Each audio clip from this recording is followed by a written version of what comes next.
Guten Tag und guten Abend. Buonasera. Ils refont la France sur RTL. Buenos dias. Namasté. Avec Anaïs Bouton. Eh oui, bonsoir à toutes et à tous. Bienvenue dans Ils refont la France. Vous le savez, c'est tous les vendredis soirs et c'est l'actualité française vue par nos bien-aimés correspondants de la presse étrangère. Et ce soir, une édition spéciale. Nous allons évidemment revenir sur cette folle semaine, la France face à son destin. Et c'est le Rassemblement national emmené par Jordan Bardella qui arrive en tête ce soir. Je dissous donc l'Assemblée nationale. La seule chose qui importe à mes yeux, c'est que le Rassemblement national ne gagne pas ces élections législatives et ne gouverne pas ce pays. Toutes les forces républicaines patriotes du pays doivent se rassembler pour faire barrage au pire du pire, de voir l'extrême gauche remporter cette élection législative. Voilà, alors ce soir avec nous pour commenter cette actualité française absolument vertigineuse. Anna Kowalska. Non, dans le micro, Anna, s'il vous plaît. Oui, Anna Kowalska, remontez-le. Anna Kowalska, dziennikarka Telewizji Polskiej, Pologne. Juan José Dorado, periodista espagnol. Buenas tardes. Richard Verly du quotidien suisse Blick, bonsoir. Birgit Holzer, ich bin deutsche Journalistin. Hallo, guten Abend. Allô. Allez, au programme ce soir, on va parler tout de suite de ce front populaire. Est-ce que c'est reparti comme en 36 ? Jusqu'à 20h, Ils refont la France sur RTL. Nous l'avons fait, nous avons réussi à nous mettre d'accord. Unité, criaient les gens de gauche. Un accord historique aujourd'hui les réunit toute la gauche française. Même le NPA a rejoint l'accord. Richard, c'est historique. Oui, c'est bien joué. Franchement, c'est bien joué et à l'évidence, Emmanuel Macron ne s'y attendait pas. Il croyait que ça n'aurait pas lieu et il misait sur les divisions de la gauche. Il pensait peut-être que du côté de Raphaël Glucksmann, sa main tendue serait bien accueillie. Ben, c'est raté. Là, la gauche fait preuve d'un réel pragmatisme. Un pragmatisme qui, bien sûr, est électoral, il faut le dire. Mais c'est quand même le but de l'histoire. C'est de présenter des candidats uniques dans les 577 circonscriptions des élections législatives. Est-ce que ça tiendra ensuite sur la base du programme qu'on peut lire ? Ça paraît jouable. Après, est-ce que ça tiendra en fonction des personnalités ? C'est une autre histoire. Mais on peut quand même noter qu'on est en train de voir, et on y est habitué, dans certains moments, Jean-Luc Mélenchon se réinvente. Et là, il s'est réinventé en papa tranquille de l'union de la gauche. Et quelquefois, ça a marché. Et voilà, il faut s'en féliciter pour le débat démocratique. Après, le grand risque, c'est évidemment bloc contre bloc dans la future Assemblée nationale. Mais pour l'instant, on n'en est pas encore là. Alors, selon l'accord de principe qui a été accepté par l'ensemble des partis de gauche, LFI présentera un candidat dans 229 circonscriptions aux législatives, c'est-à-dire un peu moins que la dernière fois, où ils étaient 329, 175 pour le PS, 92 pour les Verts et 50 pour le PC. Alors, aujourd'hui, les membres de ce nouveau Front populaire ont fait des annonces. L'une des premières mesures que nous prendrons, c'est d'annuler cette nouvelle réforme de l'assurance chômage. Nous arriverons et nous abrogerons cette réforme des retraites. Nous déciderons de mesures de blocage des prix sur l'alimentation et sur l'énergie. Nous porterons le SMIC à 1 600 € net. C'est le grand soir, Juan José Dorado. Qu'est-ce que vous en pensez de ce programme ? Vous savez, tout à l'heure, la question était... Est-ce que c'est un nouveau pas ? En fait, c'est une grande faillite. Je suis pas du tout d'accord avec Richard quand il parle du Front populaire parce que ils ont créé cette union historique quand ils ont créé la NUPES. On savait tous que c'était juste pour les législatifs et on a vu ce qui s'est passé au bout des 2 semaines après les législatifs. Là, ça va être exactement pareil. Et vous venez de le rappeler, 229 candidats de la France insoumise. Au mieux, ils seront 229 candidats, 229 députés. Donc, ça serait, s'il y avait une victoire de la gauche, à eux de nommer un Premier ministre. Pas aux socialistes, pas à M. Glucksmann. Ça serait certainement, peut-être M. Mélenchon qui se met un tout petit peu en retrait. Ce qui est vrai, c'est qu'effectivement, et là je suis d'accord avec Richard sur le fait que personne ne s'attendait à qu'il soit capable dans les 24 heures de se mettre d'accord pour aller ensemble. On sent que pour Raphaël Glucksmann, ça n'avait pas été simple. Et ce n'est pas, lui a fait un peu mal. Et ce n'est pas du tout simple.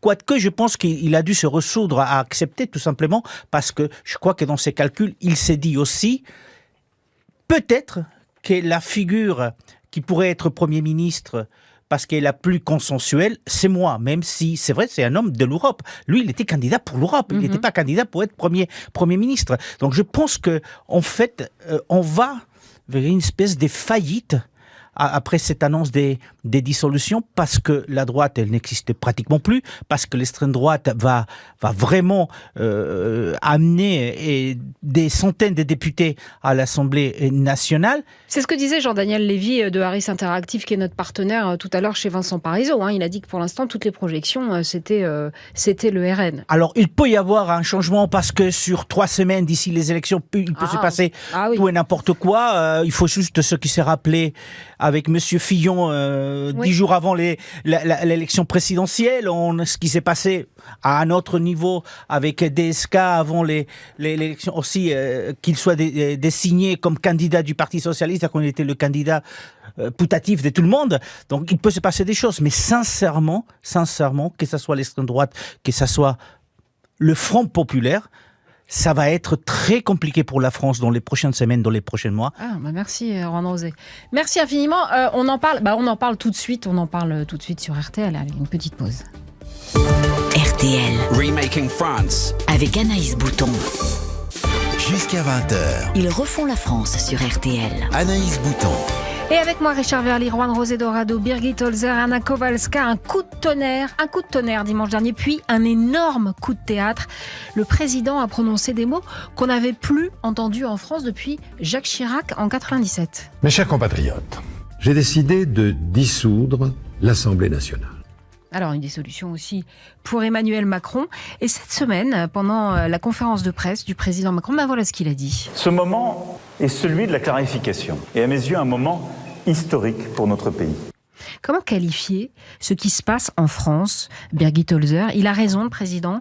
C'est un moment historique pour la France. C'est le moment de la clarification ou c'est le moment du bazar, voilà, dans le meilleur des mots? Peut-être les deux. Peut-être, on peut toujours demander un moment de clarification. Avant les élections européennes, Emmanuel Macron a dit l'Europe peut être mortelle. Et là, en Europe, en tout cas, on craint que ce coup mortel, il peut venir de la France. Je parle d'une perspective allemande, européenne peut-être. On a l'impression qu'il joue avec le feu. Bien sûr, on peut toujours clarifier. Je pense que c'est louable d'une certaine façon de dire le vote est clair et maintenant aux urnes et on clarifie les choses. Mais le risque est là que soit c'est pas clarifié du tout et donc le risque du blocage dans une situation budgétaire compliquée, avec la guerre aux portes quand même. Géopolitique très compliquée également. On a besoin d'une France forte.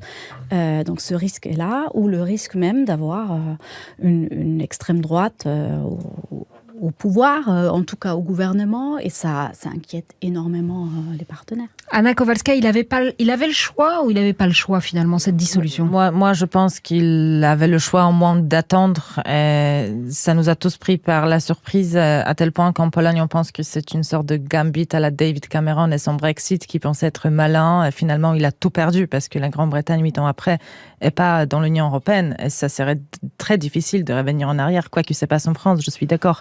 Un chaos politique avec sans claire majorité à l'Assemblée, ça serait très difficile pour l'Europe. Mais un gouvernement d'extrême droite, ça le sera aussi. Imaginez les rendez-vous de Conseil de l'Union européenne avec les ministres d'extrême droite. Ça va juste absolument pas marcher. Alors justement, à propos de ministres, ce matin sur 2 radios concurrentes et néanmoins amies, à ma gauche, Raphaël Glucksmann. Imaginez le 7 juillet, 300 députés du Rassemblement national à l'Assemblée. Imaginez Jordan Bardella, Premier ministre. Imaginez Thierry Mariani, ministre des Affaires étrangères. Imaginez Marion Maréchal en charge de la culture ou de la famille. Imaginez Éric Ciotti au ministère de l'Intérieur.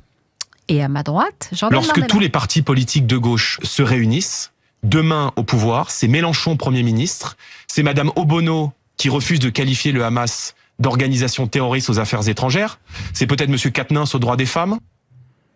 Un tremblement de terre, nous dit la presse européenne, une dissolution par surprise qui présente un risque politique énorme. Et donc, les deux candidats, Glucksmann et Jordan Bardella, qui jouent au jeu. Enfin, ils semblaient se répondre ce matin. C'était quand même assez incroyable. Chacun disait, ben voilà, ça sera Mélenchon, ça sera Bardella, et il distribuait les ministères. Juan Rosé, on est dans une situation ubuesque. Ubuesque parce qu'en fait, celui d'en face, c'est encore pire que moi. Hein, c'est encore pire. Je dis pas que je vais être bon, mais lui c'est encore pire. Et là où on se rend pas compte, c'est que en fin de compte, c'est lui qui a l'avantage. Aujourd'hui, c'est forcément le Rassemblement national parce que lui va pouvoir jouer tranquille, disant oui, mais vous verrez, ça va bien se passer. Regardez en Italie, c'était pas si mal que ça. Vous allez voir. Et puis, j'ai peur que la rue alimente le vote du Front National. On annonce des manifestations pour manifester contre le Front National. On annonce peut-être des violences qui vont se passer dans ces manifestations. Le vote du Front National va se renforcer. Et ça va pas être les politiques, ça va être la rue qui va le renforcer. Mais effectivement, ce qui se passe aujourd'hui en France, c'est ubuesque. Ça a pris par surprise, bien sûr, tous nos pays. Ma télé, dès qu'on a connu la dépêche de France Presse l'annonçant, la première info qui était donnée, première réaction à l'étranger, la France dissout son Assemblée nationale. Tout le monde était vraiment bouche bée parce qu'il ne comprenait pas ce qui s'est passé en France. Et aujourd'hui encore, personne ne comprend ce qui se passe en France. Vous avez levé les yeux au ciel, Richard Verly, non ? Mais oui, parce que il y a quand même une chose qu'il faut connaître à Emmanuel Macron, c'est qu'il renvoie les Français de manière, à mon avis, trop expéditive, mais il les renvoie à la réalité du pays. On va pas quand même tout mettre sur le dos des partis politiques, de leur position, de leurs leaders. Derrière, il y a quand même des électeurs. Tout ce qu'on décrit là maintenant. Le RN arrive en tête dans 93% des communes de France. Tout ce qu'on décrit, c'est la situation de la France. Le pays, politiquement, il est comme ça. Et de ce point de vue-là, on ne peut pas faire grief à Emmanuel Macron de l'avoir, je dirais, peint d'une autre couleur. Moi, là où je trouve qu'il y a un problème, et on parlait des réactions dans nos pays, en Suisse, il y a eu pas mal de réactions sur ce thème. La Suisse est un pays parlementaire, qui croit dans la démocratie directe, qui la pratique, donc qui a l'habitude de moments où le peuple s'exprime régulièrement. Il y a une chose qu'on ne comprend pas, c'est que comment on peut convoquer des élections avec une campagne aussi courte. Là, il y a, à mon avis, un problème démocratique. 20 jours de campagne, à la veille d'une échéance comme les Jeux Olympiques. Je crois que les listes électorales ont été bouclées, me semble-t-il, déjà bouclées ou presque. Jusqu'à dimanche. Voilà. Bref, c'est très, très difficile d'instaurer un débat calme, c'est là ce que je voulais dire, quand vous avez un temps aussi restreint. Le calendrier restreint, il conduit à la caricature du débat. Ça, c'est inquiétant. Au fond, on a mis de l'huile sur ce qui ressemble quand même à un volcan. Bah, c'est gai. Alors, écoutez, j'ai pris un petit mot du général de Gaulle qui prenait un petit peu de hauteur, une voix qu'on a plaisir à entendre dans ce capharnaüm atroce. La France, c'est tout à la fois. C'est tous les Français. C'est pas la gauche, la France. C'est pas la droite, la France. Le fait que les partisans de droite et les partisans de gauche me déclarent que j'appartiens à l'autre côté prouve précisément ce que je vous dis. C'est-à-dire que maintenant, comme toujours, je ne suis pas d'un côté, je ne suis pas de l'autre, je suis pour la France. Et voilà, le général de Gaulle. Allez, dans un instant, le général de Gaulle qui doit peut-être se retourner dans sa tombe quand il regarde ce que font ses héritiers, la nouvelle série DLR. On en parle dans un instant sur RTL. RTL. Sie erfinden Frankreich neu. Ils refont la France. Avec Anaïs Bouton. Jusqu'à 20h. Ils refont la France sur RTL. Anaïs Bouton. Et avec moi, Richard Verly, Juan José Dorado, Birgit Holzer et Anna Kowalska. Alors, on va refaire, les amis, cette semaine chez les LR, parce que, comme dit notre amie Paola Martinez, qui regrette beaucoup, qui est chilienne, et de ne pas être avec nous ce soir, elle me dit, c'est une telenovela mexicaine. Elle me dit, je n'ai jamais vu ça, c'est quand même énorme.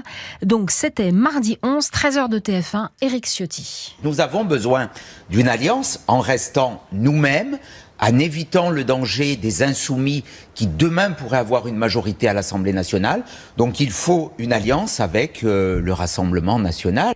Et alors là, les amis, tous les ténors des LR qui s'énervent, etc.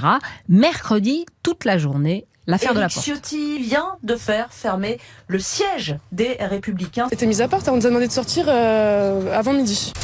La porte du siège des LR a été fermée. Certains nous disent qu'il faut envoyer un serrurier. On appellera le SAMU, je sais pas. On appellera Jordan Bardella pour le sortir de son bureau. Voilà. Alors un président Ciotti désavoué, viré, remplacé par François-Xavier Bellamy et Annie Genevard. La justice qui s'est penchée sur son sort aujourd'hui. Alors devant le tribunal judiciaire de Paris pour dénoncer l'exclusion d'Éric Ciotti, son avocat réclame, il dit, laissez Éric Ciotti se déplacer librement au sein du siège des Républicains. Il fait 1m60, il a 60 ans, il n'a pas envie de se faire casser la figure. Non mais je vous assure, ça vaut son pesant de cacahuètes quand même. Et comme si ça suffisait pas, l'audience organisée ce matin au tribunal judiciaire de Paris sur la légalité de son exclusion a dû être suspendue car ils avaient deux avocats, l'un qui avait été désigné par Éric Ciotti et l'autre par la nouvelle direction LR. Je sais pas, qu'est-ce que ça vous inspire, Birgit Holzer, ce micmac chez les LR? Oui, le même sentiment que vous, en fait. Le même sentiment que Paola, c'est une telenovela, mais en fait, c'est triste parce que c'est la réalité de ce parti. Et on se met, bon, moi, je vote pas en France, mais je me mets à la place des gens qui vont voter en France, qui voulaient peut-être ou qui veulent toujours voter LR. Et on se dit, mais c'est ça l'image de la politique aujourd'hui. Donc, c'est un type qui est le président, en l'occurrence, mais qui s'enferme et qui se met à dos de tous les autres teneurs en les insultant quand même. On reste bouche bée d'une certaine façon face à un parti qui était un grand parti. Vous avez cité le général de Gaulle et puis il y a eu... On l'a entendu même, ça fait du bien, je veux dire. Effectivement, il y a eu des présidents et on voit à quel point ce parti est perdu entre le RN effectivement et l'offre politique d'Emmanuel Macron. D'une certaine façon, Éric Ciotti a quand même forcé les autres tenors du parti de clarifier effectivement leur position, au moins sur la forme, parce qu'ils ont tous dit d'une façon quand même assez remarquable, c'est non pour nous. On ne fait pas d'alliance comme ça avec le RN. Alors que dans le fond... C'était le dogme, Oui, mais on voit dans les discours, on voit dans certaines politiques, on voit aussi localement que c'est pas si clair que ça, ce non.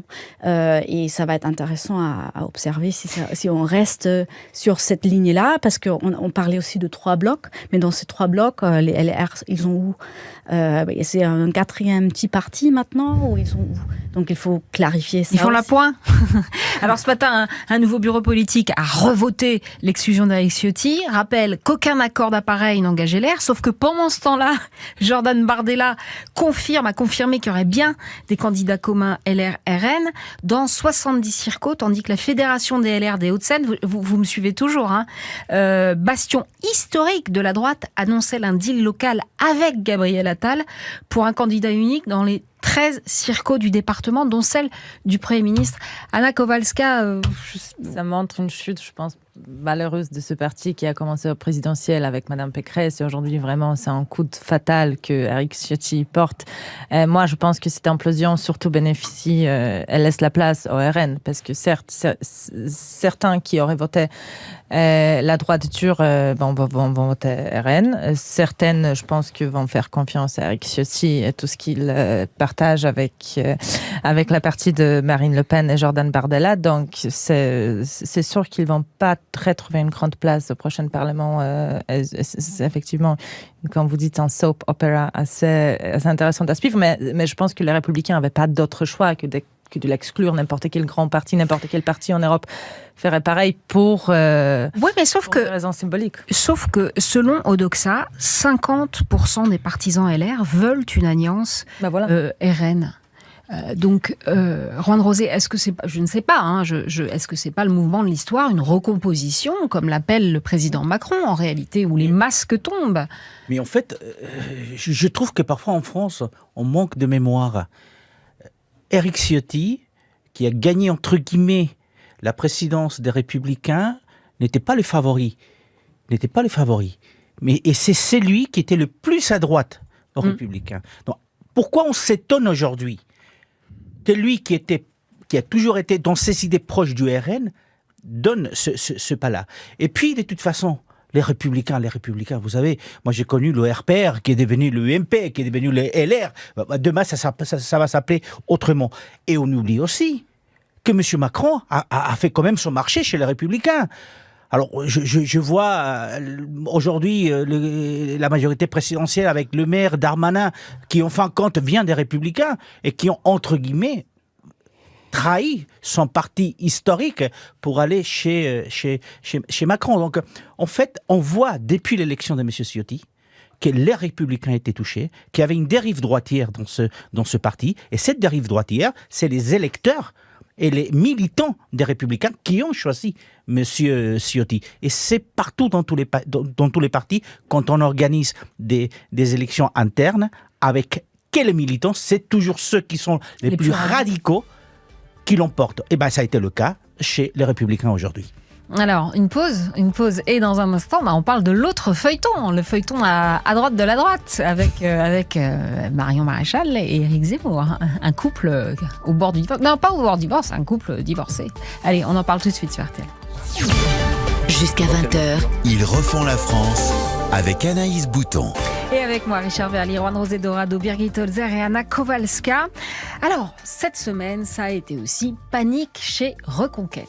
J'appelle à soutenir partout en France, dans toutes les circonscriptions de France, les candidats uniques de la coalition des droites. Je dis, moi, que c'est le record du monde de la trahison. Alors, le record du monde de la trahison, Richard Verly? C'est toute la différence entre un journaliste et les hommes politiques peut-être, c'est que les hommes politiques, les hommes et femmes politiques, ils vivent en permanence avec la possibilité de la trahison dans la tête. Ça fait partie, c'est une réalité politique, c'est pas une injure de le dire. Eh bien, Éric Zemmour, qui croyait comprendre la politique, il le découvre. Moi, je trouve ça absolument non, mais fantastique. surtout, est-ce qu'il exagère un tout petit peu? Parce que lui-même a tiré dans ses filets. Marion Maréchal, souvenez-vous de la déconfiture au moment des présidentielles. Marine Le Pen presque avait des sanglots dans la voix quand elle évoquait les défections de Nicolas Bay, de Guillaume Pelletier, de sa propre nièce. On n'est pas loin du record du monde de la trahison, avec ce que vient de faire Marion Maréchal Le Pen, parce qu'il va falloir maintenant lui remettre le nom de sa maman pour qu'on comprenne bien qui elle est et quel clan elle rejoint. Mais tout ça était, à mon avis, écrit. On n'a pas encore la totalité de l'histoire, mais un jour peut-être apprendra-t-on que Marion Maréchal Le Pen était infiltrée chez Éric Zemmour pour tuer le mouvement Reconquête. Parce que c'est ce qu'elle est en train de faire. Mais je ne serais pas complètement étonné. Regardez le circuit, il y aurait une certaine cohérence à ça. Bref, fin de l'histoire, et peut-être Éric Zemmour ferait-il bien de retourner faire de la télévision dans des médias. Écoutez, ça va être. Ils peuvent l'accueillir, vous voulez. Si le Rassemblement national devient dominant ou important dans ce pays, il ne manquera pas d'antenne ouverte pour Éric Zemmour. Juan Rosé Dorado, que vous inspire ce vaudeville à Reconquête quand même? Ah, ça j'adore par contre. Est-ce que c'est, vous adorez? Est-ce qu'il est le cocu de l'histoire, Éric Zemmour? Ah oui, sans aucun doute. Hein. Donc ouais. Il a perdu sa femme, sa nièce, sa fille, il a tout perdu en fait. Il a tout perdu. Et c'est là où je suis d'accord par contre avec Richard, c'est qu'il est naïf. On croyait qu'il avait découvert la poudre. Non. Il s'est fait avoir comme un blaireau. Mais sans aucun problème. Après, c'est vrai que cette histoire à Reconquête, les Espagnols, on connaît parce que ça s'est passé chez Podemos à un moment donné. Et quand ça commençait à s'effriter, on a vu comme le parti a explosé. On l'a vu dans d'autres partis. Mais ceux partis qui n'ont pas d'histoire, en fin de compte, ils sont à un moment donné amenés effectivement à disparaître aussi rapidement qu'ils ont été créés. Et le phénomène Zemmour, dont on a beaucoup parlé à l'étranger... Il était monté haut dans les sondages Il était monté haut, mais vous avez vu quel a été son résultat par la suite. Oui, 7%. Mais il était quand même devant le PS et devant les LR. C'est une réalité, mais le fait est, c'est que derrière Zemmour, il n'y a que Zemmour. La seule chose que j'espère, c'est que derrière Renaissance, il y ait un peu plus que Macron. Parce que si demain, Macron n'est pas là, qui serait capable de tenir ce parti? Zemmour n'a pas été capable de tenir, c'est lui qui l'a créé. Espérons que du côté du président, il réussira. Anna Kowalska, est-ce qu'il a été l'idiot utile de Marine Le Pen? C'est-à-dire qu'en proposant une offre encore plus à droite que Marine Le Pen, finalement, il a participé à cette... comment dirais-je, cette aidez-moi, réhabilitation, oui, du Rassemblement national. Je pense, et puis je pense qu'aujourd'hui les électeurs assidus de l'extrême droite savent qu'ils doivent voter RN pour qu'il y ait une majorité absolue, une majorité relative au Parlement. Et je pense que Marion Maréchal, elle a très bien compris aussi. Ça sert à rien de mettre des œufs dans un panier Éric Zemmour s'il va en avoir peut-être quelques sièges. Par ailleurs, coalition entre les deux partis n'est pas toujours garantie. Donc je pense qu'il se fait avoir, mais je suis d'accord avec ce que Richard vient de dire. C'était à prévoir. À prévoir, Marguerite ? Probablement quand on connaît l'opportunisme qui règne en politique. Probablement parce qu'effectivement, je pense effectivement Éric Zemmour était un peu, comme vous le dites, l'idiot utile. Marine Le Pen qui l'a rendu déjà pendant les présidentielles, mais complètement banale, normale, gentille, amatrice de chats et c'est tout. Et même aujourd'hui encore, elle continue à mettre beaucoup d'eau dans ce vin, qu'on comprend plus trop en fait quelles sont les propositions. Alors qu'Éric Zemmour, effectivement, il était vraiment le nouveau démon d'une certaine façon. Donc il a joué ce rôle pour elle. Aujourd'hui, il est là avec ses quelques pourcents et effectivement, le RN peut se dire mais nous, on n'est pas très radical. Richard, vous vouliez revenir sur Éric Ciotti. Pour vous, il fait ce qu'il doit faire, en fait. Je pense qu'il a une analyse juste du champ électoral français pour une droite qui ne veut plus être au centre et qui ne veut parler que de sécurité et d'immigration et qui, au fond, a abandonné le terrain économique. C'est-à-dire pour une droite qui n'est pas libérale, mais qui est uniquement sécuritaire. Dans cette optique-là, eh bien, sa stratégie, elle est, à mon avis, juste, puisqu'il vaut mieux être le poisson pilote ou l'accompagnant de la force motrice qui est aujourd'hui le Rassemblement national, dans l'espoir de lui fournir des cadres. C'est important, parce que le Rassemblement national est un parti qui manque de cadres, et il y en a au sein de LR. Donc, ça ne veut pas dire du tout que cette stratégie, elle est, je dis, éthiquement défendable. Moi, je pense que le drame, on a vraiment un drame. La droite en France, elle a oublié l'économie. Moi, j'ai grandi, tant en France qu'en Suisse, dans deux pays où je pensais que le boulot de la droite, c'était d'aider les entreprises, de regarder les milieux économiques, d'aider à faire du profit, au fond, d'être ce qu'on appelle en Suisse les libéraux, le camp libéral. En France, la droite a oublié l'économie. Et puis, par ailleurs, tous ces gens qui condamnent Éric Ciotti aujourd'hui, je veux dire, M. Wauquiez et autres, ils vont aller... Qu'est-ce qu'ils vont faire ? Puisqu'on comprend qu'ils ne veulent pas s'allier à Emmanuel Macron, à moins qu'ils changent d'avis. Ils attendent quoi? D'être élus président de la République sur leur petit bassin de voix? C'est juste impossible. Donc oui, Éric Ciotti, il est lucide, mais à mon avis dans une dérive très problématique de la droite, qui est la droite façon Donald Trump, parti républicain américain, à la différence près que Trump, lui, il n'a jamais oublié l'économie. Allez, une pause. Non, vous savez quoi? On va un petit mot de Jacques Chirac, qui lui aussi doit se retourner dans sa tombe.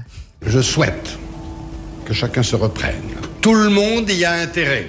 Voilà, tout le monde y a intérêt. Allez, une pause et dans un instant, on parle du bloc central, comme on l'appelle, du président Macron, légèrement démonétisé. À tout de suite sur RTL. RTL, ils refont la France. Avec Anaïs Bouton.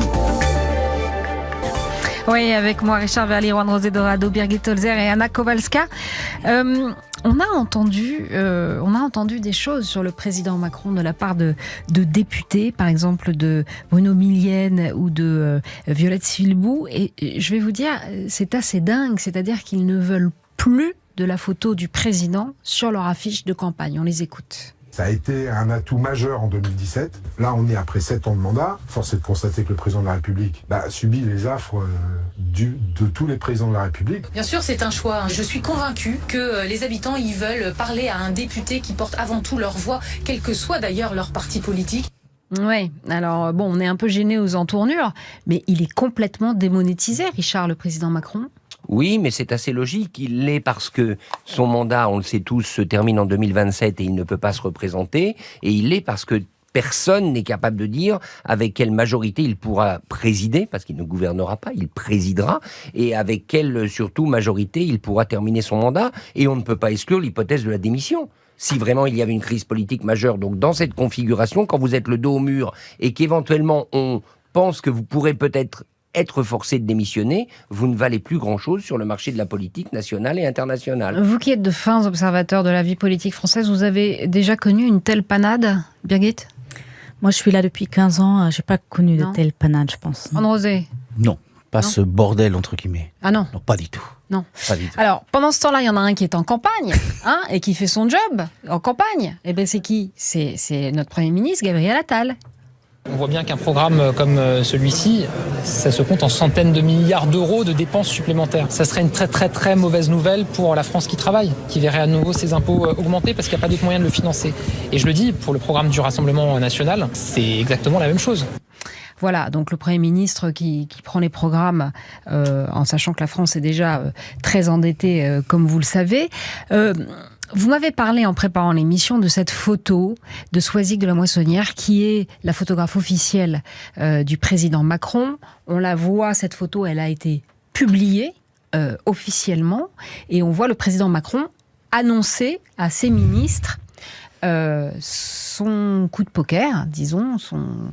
Et donc, en face de lui, le regard de Gabriel Attal en dit très long, Juan Rosé. Mais pas que le regard de M. Attal, éphémère ministre de l'Éducation, éphémère Premier ministre aussi. Mais c'est vrai qu'il y a éphémère ministre du budget, éphémère porte-parole. Il y a aussi la présidente de l'Assemblée nationale, il y a aussi M. Darmanin, qui était apparemment, lui, au courant par rapport aux autres. Qui avait milité, je crois, pour. Voilà, et donc cette photo est incroyable. Déjà, parce que ça montre à quel point, et c'est là où je me pose la question de la communication de l'Élysée, comment ils ont publié cette photo, parce que ça montre la déconfiture du propre gouvernement devant la décision qui avait été prise. Problème des communications, forcément, parce que ça n'aide pas le président, ça n'aide pas le Premier ministre. J'ai vu le Premier ministre hier soir à la télé, et il n'est pas convaincant. On le voit qu'il est, pardonnez-moi, mais il est triste. Il ne sait pas quoi dire, quoi faire. Il a des arguments, mais il ne sait pas quoi faire pour convaincre. Parce que lui, il se rend compte que personne aujourd'hui croit ce qu'il peut dire, ce que Macron peut dire, ce que la majorité peut dire. Richard, est-ce qu'il n'y a pas quelque chose qui va sauver les Français à partir de ce soir ? En tout cas, les faire penser à autre chose. Vous savez ce que c'est ? Oui. Vous savez ce que c'est quoi ? L'euro. Bah bien sûr. Et l'euro, c'est sur RTL. Mbappé président. Mbappé président, oui, on ne sait plus parce que lui, maintenant, il est parti en Espagne. Vous racontez n'importe quoi, Richard. Bon, est-ce que le foot peut faire diversion, Birgit ? Pendant un petit moment, je pense. Comme les JO peut-être, mais c'est encore un autre registre. Mais on a vu même la dernière Coupe du Monde en France. On espérait que ça allait donner un coup de boost à cette ambiance un peu morose. De souvenir, ça n'a pas tenu très longtemps. Après, ça dépend peut-être de l'efficacité de l'équipe de France. Moi, j'ai mis mon t-shirt, en tout cas.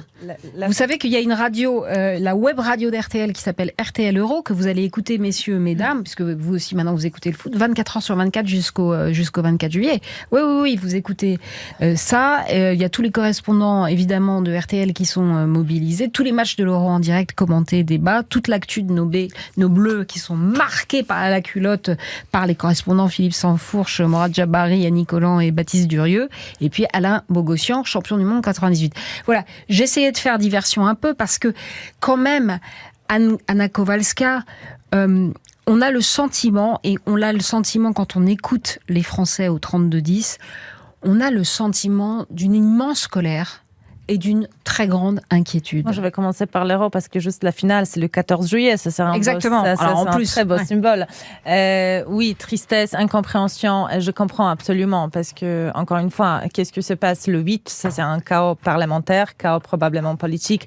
Honnêtement, alors qu'il y a une guerre en Ukraine, déficit énorme, problème d'inflation, c'est la dernière chose dont tout le monde a envie. Et puis, certains ne savent pas pour qui voter. Moi, hier, j'étais témoin d'une situation assez incroyable sur un arrêt du bus où les jeunes, je pense, en semi, étaient en train de mettre leurs affiches. Et une dame a dit, moi, je voterai une front de gauche, mais je ne peux pas voter s'il y a dedans une partie antisémite. Donc, au lieu de voter à gauche, ce que je ferais normalement, je vais voter extrême droite. Et je pense qu'il y a beaucoup de gens qui se posent aujourd'hui cette question-là. Oui.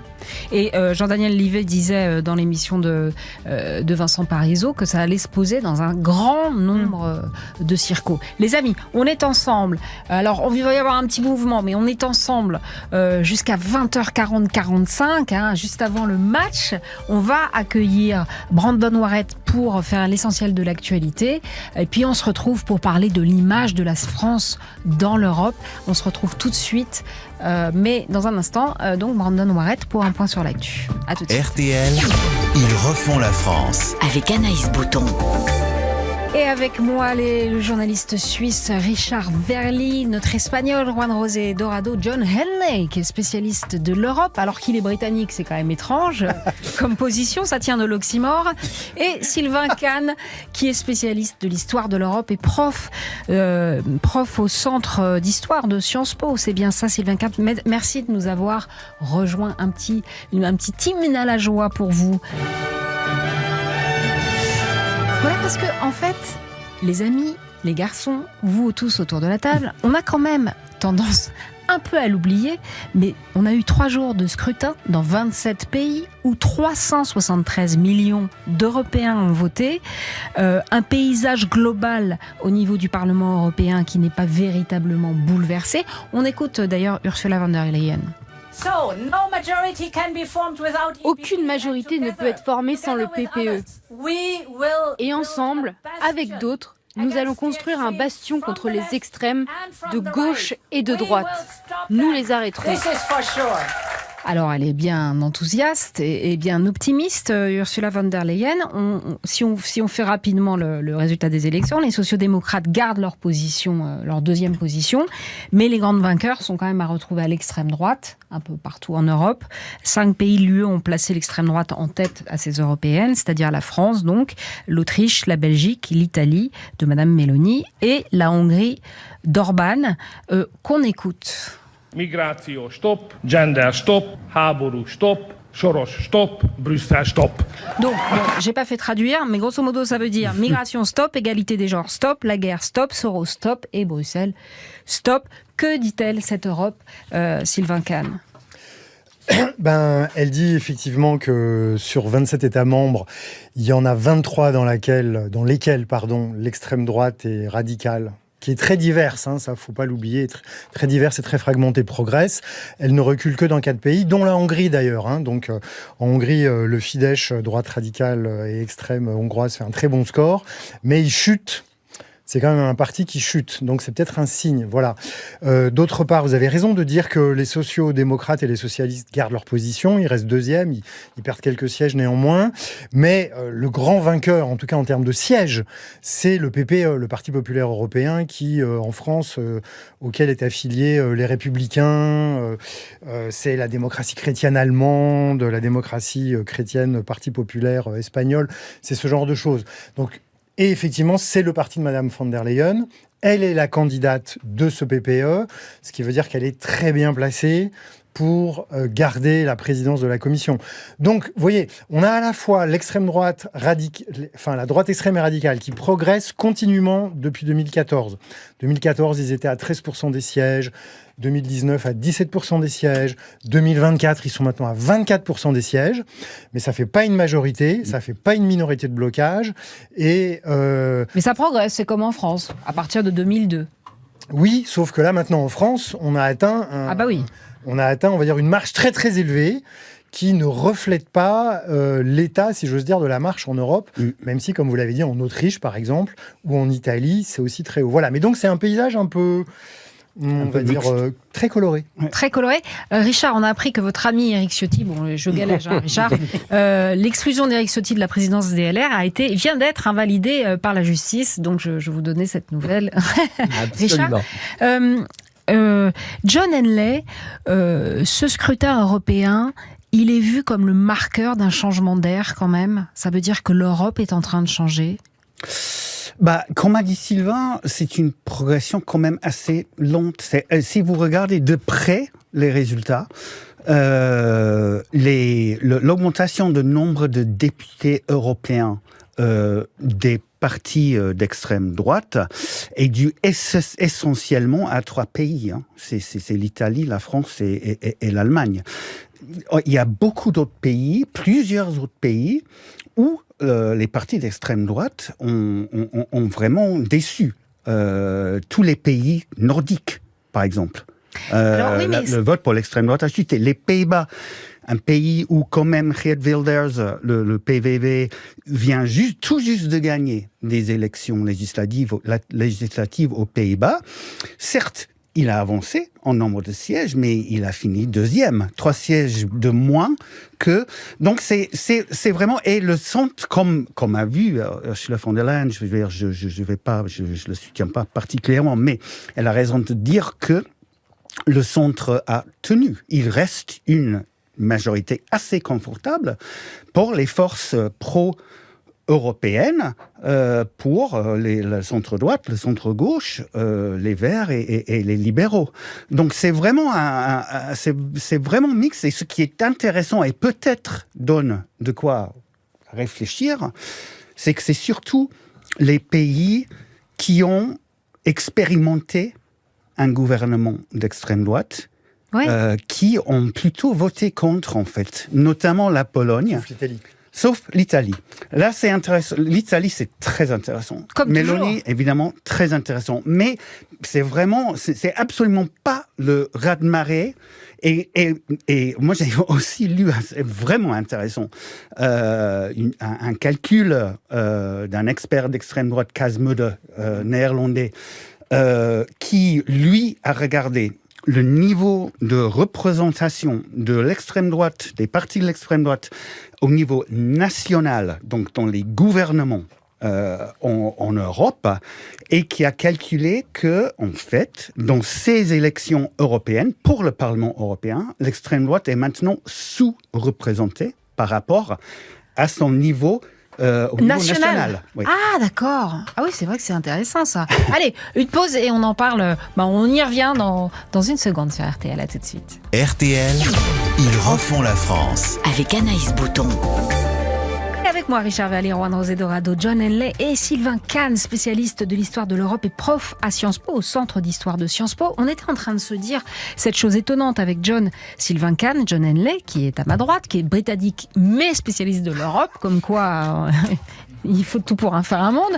Britannique et français. Voilà, britannique et français, pardon.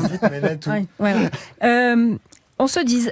John nous expliquait que plus en Europe... les pays s'étaient radicalisés au niveau national, c'est-à-dire que les Pays-Bas, le nord de l'Europe, etc., plus ils avaient voté pour les extrêmes à un niveau national, moins ils avaient voté à un extrême aux élections européennes. C'est étonnant, non ? C'est un mouvement de balancier qui est logique en histoire ou c'est... Oui, non, mais c'est-à-dire que, en fait, c'est un paradoxe qui s'explique, c'est-à-dire que du coup, il y a une mobilisation plus forte des électeurs qui n'étaient pas du tout d'accord avec cette évolution et qui se sont sentis pris en traître par ces résultats aux élections législatives. Ça, par exemple, c'est ce qu'on a vu aux Pays-Bas. C'est-à-dire qu'aux Pays-Bas, il y a eu une surmobilisation des électeurs de gauche et écologistes qui n'ont pas voulu que Geert Wilders et son parti, le PVV, arrive en tête une deuxième fois, puisqu'il vient d'arriver en tête aux législatives il y a à peine quelques mois. Par contre, ce qu'on se disait, c'est qu'en Suède, en Finlande et au Danemark, la droite extrême et radicale, en fait, elle gouverne en soutenant la coalition qui est au pouvoir, qui est une coalition centre-droit, parfois centre-gauche.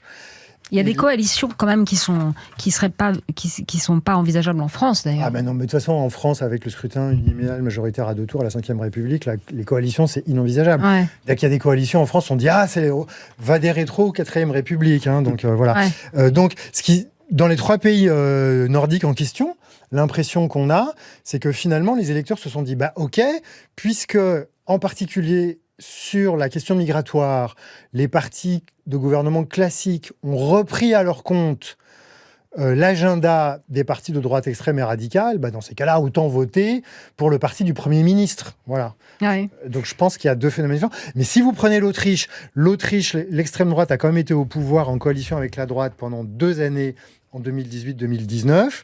Elle a dû quitter le pouvoir, elle a fait une sortie de route à cause de 2 ou 3 scandales, vraiment pas piqué des verres. Et là, elle revient, elle est à nouveau en tête, et tout le monde dit, si elle est en tête maintenant, elle va être en tête en septembre aux prochaines législatives. Ah ouais. Voilà. Alors, tout à l'heure, je disais à John, peut-être que c'est le marqueur d'un changement d'air, c'est-à-dire que c'est finalement, n'est-ce pas, ce résultat, un désaveu pour l'Europe libérale, qui est défendu comme ça par le président français.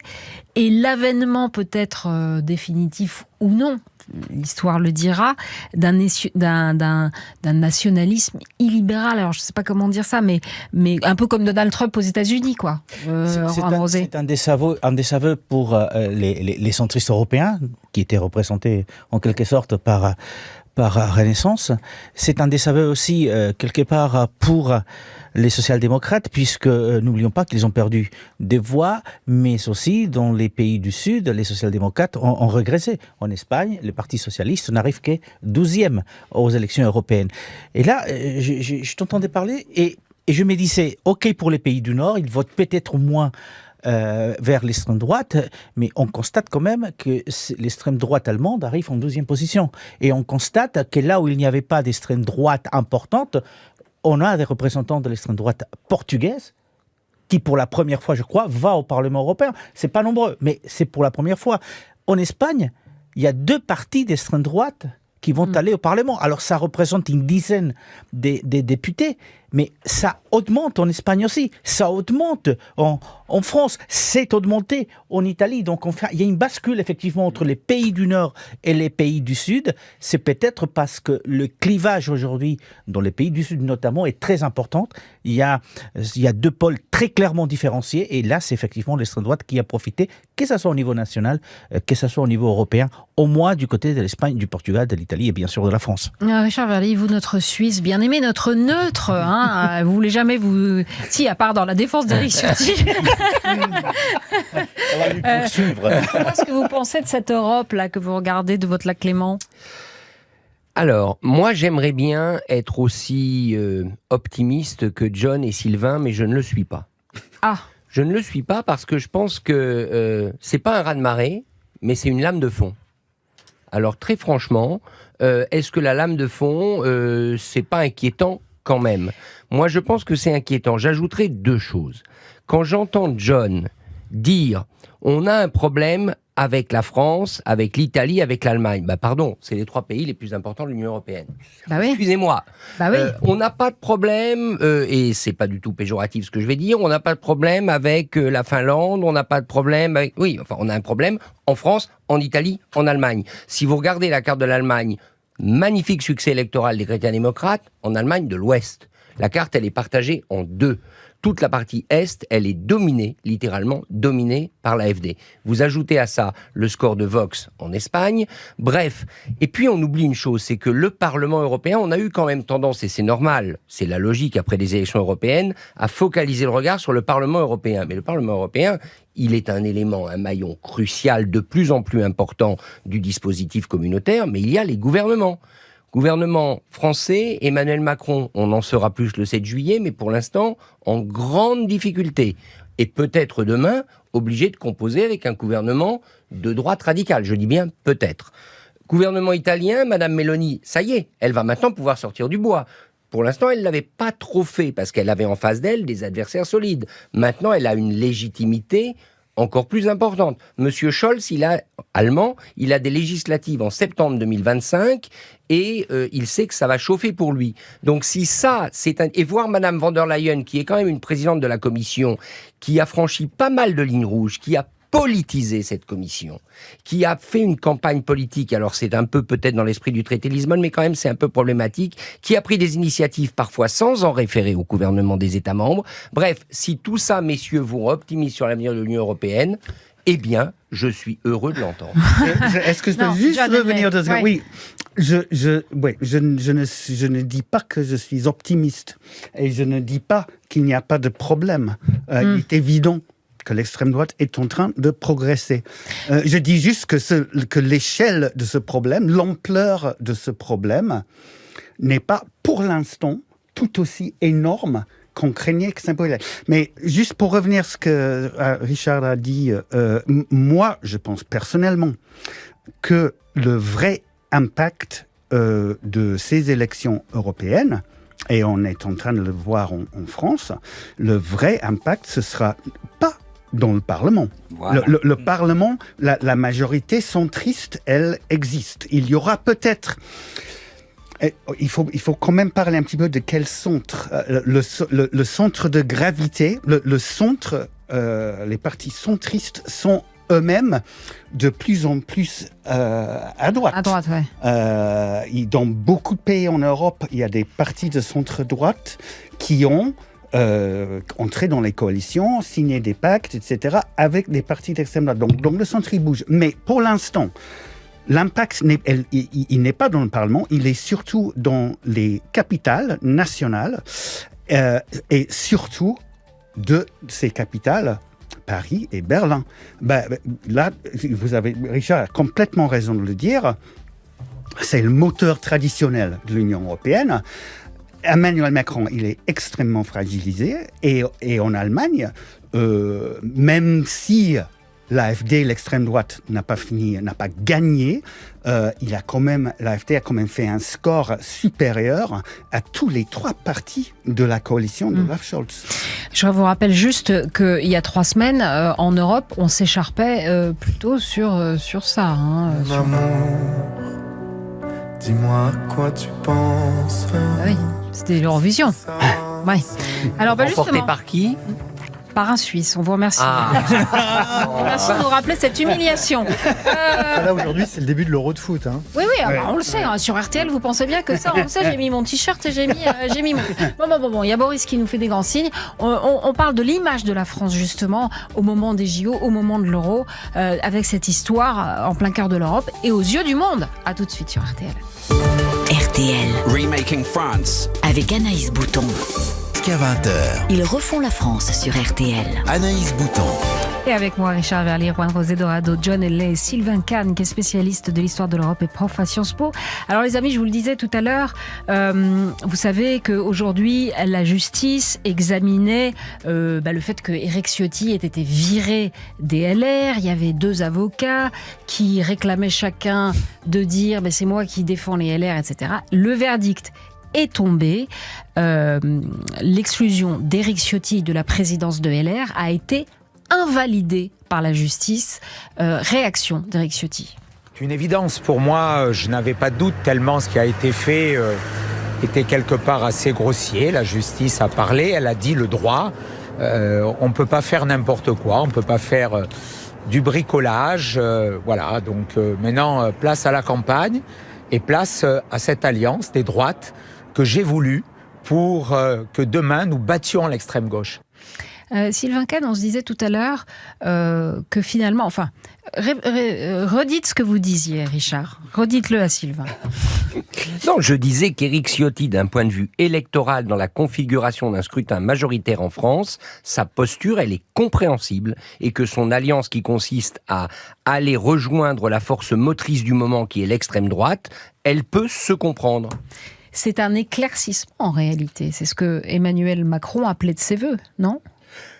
Ça peut se comprendre, C'est très intéressant le débat qui est actuellement au sein de LR. C'est-à-dire que, en gros, effectivement, de toute façon, Éric Ciotti, il fait partie de cette tendance, on va dire, de LR, l'ancienne UMP quand même, l'ancien RPR, qui, peut-être un peu à la manière de Pasqua avait une autre envergure, quand même, comme une autre stature en tous les cas, considérait que oui, effectivement, il pouvait y avoir, en termes de valeurs, un certain nombre de points communs avec l'extrême droite. En même temps, Pasqua, sauf erreur de ma part, il a toujours été très très clair sur le fait qu'il ne pouvait pas y avoir d'alliance d'aucune façon entre un parti gaulliste et un parti d'extrême droite. Je veux dire, Pasqua, il a combattu l'extrême droite, quasiment physiquement.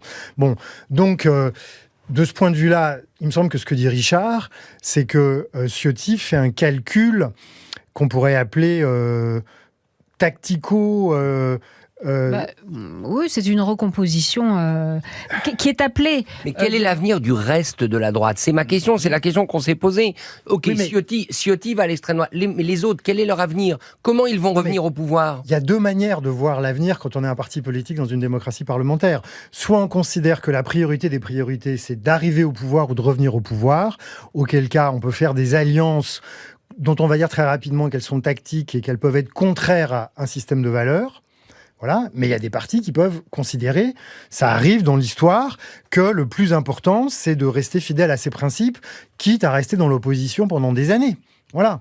Et là, c'est quand même un peu ça, le choix qui est fait. Et ce qui a été dit... Vous seriez pas un peu normand, Sylvain Kahn? Nini, hein? Non, je dis pas Nini, je dis juste qu'il y a deux manières de voir les choses. Et je pense que les électeurs de LR, il y en a qui vont vraiment être face à un dilemme, en réalité. Après, ce qu'on peut voir aussi, c'est que les électeurs de LR, entre guillemets, votent différemment selon les endroits où ils habitent.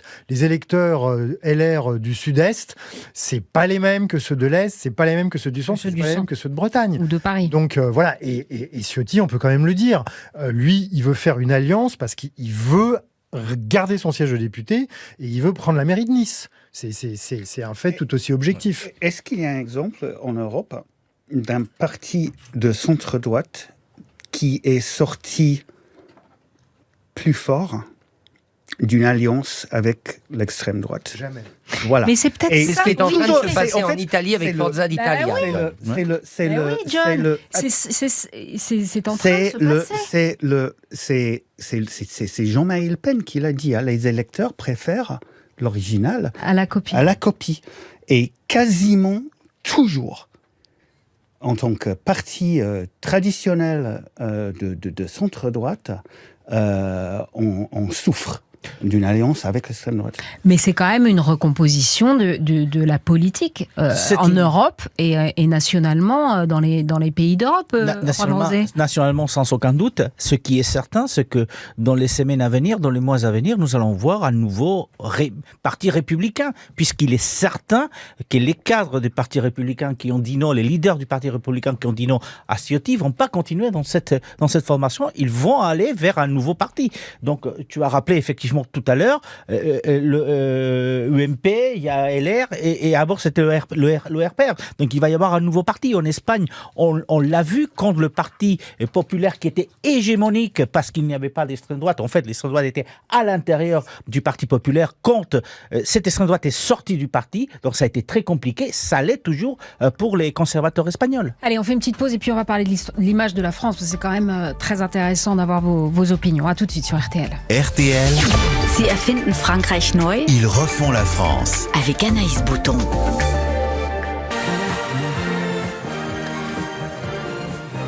Eh oui, avec moi, Richard Verly, Romain Rosédo, Ado John Henley, Sylvain Kahn, qui est spécialiste de l'histoire de l'Europe et prof à Sciences Po. Vous savez ce que c'est que ça, messieurs, cette musique-là? Ouais. C'est l'hymne des JO. Parce que figurez-vous, on l'a oublié, mais le 26 juillet, youhou, c'est les JO. Alors, la France s'apprête à accueillir le monde. Le succès enregistré par le RN lors des élections européennes du 9 juin dernier a des répercussions à Paris, évidemment, mais à Bruxelles, évidemment aussi. Toute l'Europe, voire le monde, reste stupéfaite devant l'ampleur du désaveu infligé au président français. Que pensent les Européens, Sylvain Kahn ? Je pense que les Européens, en tous les cas les collègues de Macron ou la classe politique européenne, est plus ébranlé par la décision d'Emmanuel Macron de dissoudre que par sa défaite électorale. Parce que la défaite électorale, ça fait partie du jeu démocratique dans toutes les démocraties parlementaires. Et donc, tous les collègues de Macron, ils ont connu des hauts et des bas. Ils ont gagné des élections, ils sont arrivés au pouvoir. Voilà. Et d'ailleurs, Macron, Renaissance, n'est pas le seul parti au pouvoir à reculer aux élections européennes, qui peuvent être considérées comme des élections intermédiaires où justement les électeurs se défoulent, entre guillemets. Bon, voilà. Par contre, la décision de dissoudre avec tout le monde et toutes les projections qui laissent entendre que le Rassemblement national va augmenter considérablement son nombre de députés à l'Assemblée nationale et que peut-être même il pourrait avoir une majorité absolue ou quasi absolue avec un gouvernement de cohabitation où le locataire de Matignon serait issu du RN. Alors ça vraiment, ça interpelle les collègues de Macron, à la fois, c'est-à-dire, ils se disent pas du tout « Ah, qu'est-ce qu'il est courageux de jouer au poker et de faire tapis !» Non. L'inquiétude, notamment en Pologne, en Estonie, en Finlande. Ah, ceux qui ont des frontières avec, avec la Russie, par hasard. Pas la Pologne n'a pas de frontières. Non, mais enfin les autres, oui. Non, mais ceux qui sont, on va dire, au contact. Mais il y a pas que. Dans tous les pays, c'est quand même l'écrasante majorité des gouvernements où on pense que c'est très important de soutenir l'Ukraine et de sanctionner la Russie. Là, tout le monde se dit, mais si Bardella et le RN arrivent au gouvernement, mais quelle va être la politique russe et quelle va être la politique ukrainienne de la France ? Gros point d'interrogation. Sans même parler du fait que va-t-il se passer du point de vue du budget, des finances. Bon, voilà. Donc, c'est un peu ça qui surprend et qui peut-être inquiète les collègues de Macron. On voit déjà, Richard Verlick, ça a une conséquence sur les marchés. Oui, les marchés sont inquiets, les marchés sont turbulents, la bourse de Paris ne va pas très bien. Alors je ne crois pas, cela dit, qu'il faut accorder une importance démesurée au soubresaut des marchés, parce que les fondamentaux de la France n'ont pas changé en 2 jours. Il ne faut pas exagérer, mais oui, il y a une inquiétude, à mon avis, devant une situation non maîtrisée. C'est ça, au fond. C'est un peu ça que dit Sylvain. C'est-à-dire qu'Emmanuel Macron, c'est de l'aventurisme politique. Par sa décision, par la rapidité de sa décision, on en a parlé, et par le fait qu'on coince des élections, une campagne très courte, juste avant les Jeux Olympiques, bref, ça, c'est un élément angoissant, et personne n'aime l'angoisse d'une manière générale, ni les électeurs, ni les marchés, ni les collègues de Macron. Il est démonétisé, le président Macron, en Europe, parce qu'il était le leader de cette Europe, quand même, Juan José Dorado. Il était très influent, il avait beaucoup d'impact. Est-ce que vous croyez qu'il est maintenant, il inspire la défiance ? Il inspire la défiance parce qu'effectivement, rien n'est maîtrisé, parce que personne ne comprend cette dissolution, parce qu'effectivement, comme on ne maîtrise rien, on ne sait pas où on va. Donc, je vois très mal que maintenant, les présidents, je pense tout de suite au président espagnol qui fait ami-ami avec Emmanuel Macron, mais maintenant, peut-être qu'il va se poser la question avant de venir le saluer, justement parce qu'on ne sait pas où on va. Parce que la photo que nous allons voir le 8 ou le 26 au début des Jeux Olympiques, c'est quoi ? C'est Macron et Bardella juste à côté ? Est-ce qu'on se rappelle ? Est-ce que c'était la cohabitation avec Chirac ? C'était Chirac et toujours à côté Jospin. Dans toutes les réunions, dans tous ces déplacements à Bruxelles, partout, il y avait Jospin à côté. C'était l'ombre. Et ça va être ça l'image de la France. Il y a beaucoup de pays, et notamment l'Espagne, qui ne va pas vouloir ça. Attendez, Sylvain Kahn. Mais alors, ça, je crois que c'est plus possible aujourd'hui. C'est-à-dire que maintenant, au Conseil européen, depuis 2008, si je ne me trompe pas, il ne peut y avoir, au Conseil européen, c'est-à-dire là où se réunissent les chefs d'État et de gouvernement, il ne peut y avoir qu'un représentant par État. Et la logique de la Ve République, sa pratique, c'est quand même que la politique européenne, la politique étrangère, la politique de défense, il aura les mains attachées. Que peut-il faire réservé. Que peut-il faire dans un Conseil européen ? Il est tout seul, oui. Et alors, est-ce qu'il peut prendre des décisions ? Il va être désavoué dès qu'il va sortir du Conseil.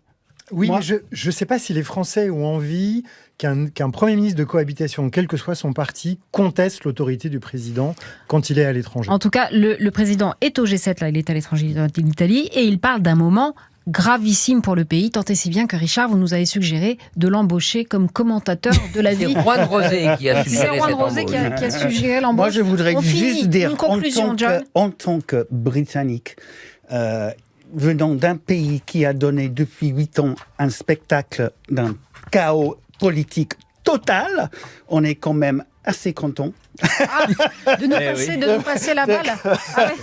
C'est gai, c'est sympa. Comment on va organiser des élections, hein.